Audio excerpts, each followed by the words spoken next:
오늘 우리가 나누고자 하는 주제는 대한민국이 좀 더 지방자치를 잘하는 나라가 되었으면 좋겠다라고 하는 주제입니다. 근데 이게 이 주제가 많은 분들이 이렇게 주장을 하시고 역대 모든 대통령들이 다 이것을 강조하셨는데 잘 안 됩니다. 막상 해보고 보면. 이게 왜 안 될까요? 많은 진단이 있을 수 있을 것입니다. 저는 먼저 첫 번째 출발은 중앙정부 탓 안 하랍니다. 예, 먼저 지방정부 스스로가 어떻게 주민자치의 원리를 가지고 지역사회를 재건해 나갈 것이냐는 문제가 굉장히 중요합니다.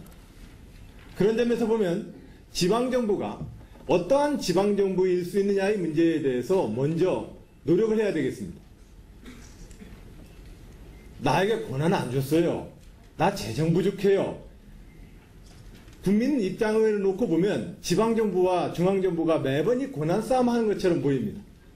사실 제도 개선은 있어야 합니다. 그러나 저는 첫 번째 출발점을 생활자치 단위 내에서 뭔가 더 효과적으로 작동하는 행정부, 더 주민들에게 민주적으로 작동하는 지방정부의 모습을 보임으로써 지방자치 나라 대한민국으로 가는 출발점을 삼고자 합니다. 저는 그런 점에서 시군과 일선 도의 시도의 지방행정이 새로운 행정부, 새로운 정부의 역할을 하기 위해서 노력해야 된다고 저는 강조합니다. 과거 읍내에 나가면은 유일한 변변한 건물이 읍사무소와 농협 건물밖에 없었던 그 시절의 정부의 역할과 이제 민간과 시장과 기업이 사회 발전의 가장 큰 동력이 되고 있는 오늘의 현실에서 정부가 어떻게 역할을 할 것이냐에 대해서는 좀 바뀌어야 합니다. 마치 초등학교 시절의 부모의 역할과 대학교를 다니는 자제분의 부모의 역할이 바뀌어야 되는 것처럼 정부가 민간과 시장을 주도하기 위한 자기 주도성을 어떻게 발휘할 것이냐에 대해서 정부와 행정이 바뀌어야 합니다. 이 효과적으로 바뀌고 효과적으로 작동하는 지방정부의 모습을 국민들에게 어떻게 보여줘야 될 것이냐 하는 것이 지방정부를 책임지고 있는 저희 입장에서는 가장 큰 고민이라는 말씀 올립니다. 또한 지방자치 나라 대한민국으로 가기 위해서는 이 출발점이 가장 효과적으로 빠른 출발점이라는 것을 저는 먼저 여러분들과 함께 공감하고자 합니다. 다만 여기에는 어려움이 있습니다. 늘 대한민국 전체로 보면 대한민국 국민들에게는 끊임없이 정치와 정부를 불신하라라고 하는, 또 대한민국 정부와 정치가 참 한심하다라고 하는 소식이 너무 자주 들립니다. 그러나 이 정치 불신과 정부에 대한 불신이 결과적으로 누구의 이득인가? 그것이 국민의 이득인가? 제대로 된 정부, 효과적으로 작동하는 정부와 행정에 대해서 끊임없이 그것에 대한 신뢰를 깨트리고 그 신뢰를 깨트림으로 인해서 국가의 미래에 대한 국가 공동체의 장기적 과제를 이끌 수 있는 지도력 자체가 자꾸 상실되어지는 오늘날의 대한민국 정치와 정부의 악순환처럼 지방정부도 똑같은 악순환에 빠집니다. 계절마다 시도 때도 없이 늘 주기적으로 지방정부 무능과 부패를 질타하는 사건 사고가 늘 탑에 떠오릅니다. 그러나 저는 이 자리를 빌어서 국민 여러분께 송구스러운 말씀과 함께 이해와 또한 국민들의 깊은 해량을 구하고 싶습니다. 많은 경우 그것은 너무 과장되어 있습니다. 지방정부가 무능하고 지방정부가 부패했고 지방정부가 선심성 행정으로 나라 거덜낼 것처럼 주기적으로 이야기하는 이 여러분들께 들리는 이 소식은 제가 볼 때 너무 과장된 겁니다. 예를 들어서 지난 10년 됐나요? 용인시청에 초호화 과대 청사 논쟁이 있었습니다. 9시 뉴스에 그냥 대문짝만 하게 났습니다. 그러나 오늘날 가난 구제는 나라도 못해 지팔자치가 타고난 거야 라고 이야기했던 그 나라로부터 대한민국 국민들은 정부가 좀 더 사람들에게 균등한 기회와 보장을, 삶의 조건들을 보장해달라고 정부에게 역할을 부여하고 있습니다. 이 역할이 부여됨에 따라서 옛날에 예측될 수 없었던 많은 행정적 소유가 늘어나고 있고 이 늘어난 행정적 수요는 정부 형태의 어떠한 형태로든 간에 정보 확대를 요구하고 있습니다. 오늘날 그 용인시청은 좁아 터지고 있습니다. 우리에게 들리고 있는 지방정부의 무능과 부패담론이라고 하는 것은 결과적으로 지방자치로 가는 데 있어서 가장 큰 걸림돌이 되고 있습니다. 저는 그런 점에서 지방정부의 책임자로서 국민 여러분들께 이렇게 호소드립니다.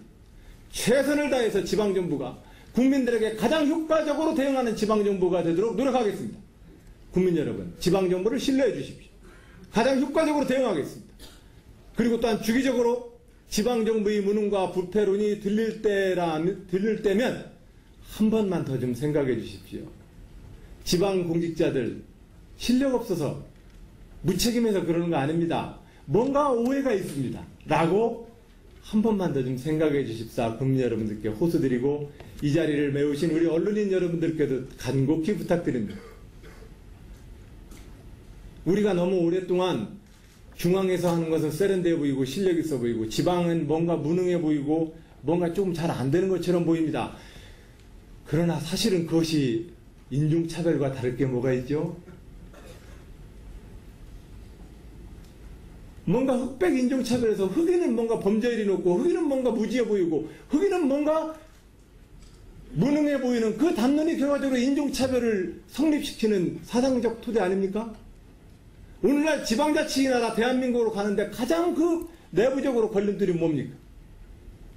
바로 지방에 대한 무능과 부패론입니다. 그래서 거듭 저희들은 말씀드립니다. 230명의 시장 군수 부천장님들과 17분의 시도지사님들이 여러분들께 이렇게 호소드립니다. 지방정부 책임있게 꾸려나가겠습니다. 어떠한 위기와 재난과 지역 주민들의 생활상의 구체적인 어려움에 가장 효과적으로, 가장 세밀하게, 가장 즉각적으로 반응하는 지방정부의 모습을 국민 여러분께 보여드리기 위해 노력하겠다는 말씀 드립니다.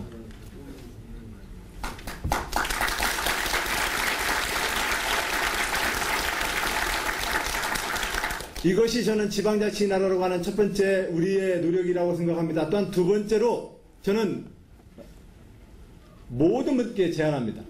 이 지방자치 나라로 가는 것은 단순하게 많은 지방의 의원들, 많은 지방정부 공무원들이 좀 더 한 자리라도 또 권한 하나라도 더 확대해보고자 하는 중앙과 지방 간의 싸움이 아닙니다.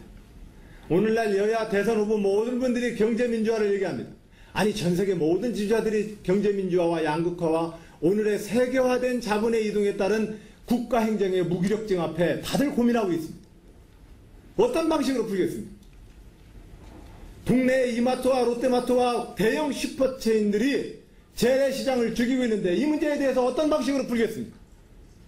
전통문화 상업보호지역에 따라서 500m, 1km 유격지역에 대형 슈퍼체인 못 들어오게 하는 것이 그것이 구조적인 제도가 될 수 있습니까? 못합니다. 그건 궁극적인 대안이 될 수가 없습니다.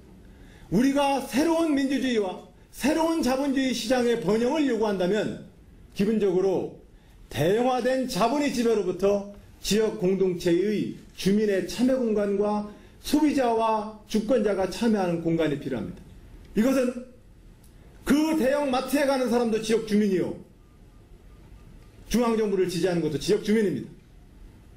지역 주민들이 지역의 시민이 되고 지역의 소비자로부터 지역의 공동체의 마을 사람들이 관점으로 설 때야만 이 세계화된 자본의 이동에 따른 지역경제와 양극화의 문제를 풀 수 있는 유일한 길입니다. 그렇기 때문에 지난 20세기 방식의 중앙 집중화된 국가적 리더십으로는 오늘의 이 위기에 대응할 수가 없다고 저는 봅니다. 그래서 지방자치입니다. 그래서 많은 나라들이 지방자치를 노력하고 있고 프랑스 같은 경우는 1950년서부터 지난 60년 동안 2003년도에 그 결론을 봤던 분권형 헌법 개정을 50년의 결과 만에 프랑스는 헌법 개정에 성공했습니다. 21세기 국가의 미래는 누가 어떠한 형태로든 간에 호스트 컴퓨터와 중앙 집중화된 리더십으로부터 인터넷 시대에 걸맞는 지방 병렬화된 생산성을 높이는 국가 운영 체제를 만들 것이냐, 이것이 모든 전 세계 선진 국가들의 민주주의의 과제이고 경제의 과제라고 저는 생각합니다. 오늘날 우리 세계화가 갖고 있는 모든 전 세계 민주주의의 위기를 극복하는 유일한 대안은 지방자치입니다. 분권화된 작은 지방정부가 효과적으로 주민에게 대응하고 그 삶의 공간으로부터의 지방정부에 유권자가 갑과 을의 민주주의가 아닌 주권자로서 참여할 수 있는 제도적 길을 열어놔야만 소비자가 생산자가 되고 생산자가 소비자가 되고 노동자가 자본가를 이해하고 기업가가 노동자를 이해하는 서로 상생의 민주주의의 제도적 틀을 만들어줄 수 있어야 합니다. 이것이 20세기 버전업된 민주주의입니다. 지난 컴퓨터로 치면 MS-DOS 시절이 있었고 윈도우 3.0 시대가 있었고 윈도우 9.95 시대가 있었고 지금은 스마트폰에 iOS나 안드로이드 폰 체계가 운영되고 있습니다. 오퍼레이팅 시스템입니다. 영어로. 국가의 운영 원리가 이제 분권과 지방자치 원리로 바뀌어야 합니다. 이 국가의 미래 비전을 놓고 우리는 지방자치와 분권의 시대로 가자고 주장하는 것입니다. 단순하게 지방정부의 책임자로서 중앙정부로부터 권한 하나 더 얻자라고 하는 싸움이 아닙니다. 대한민국 모두의 미래를 위한 우리의 제안입니다.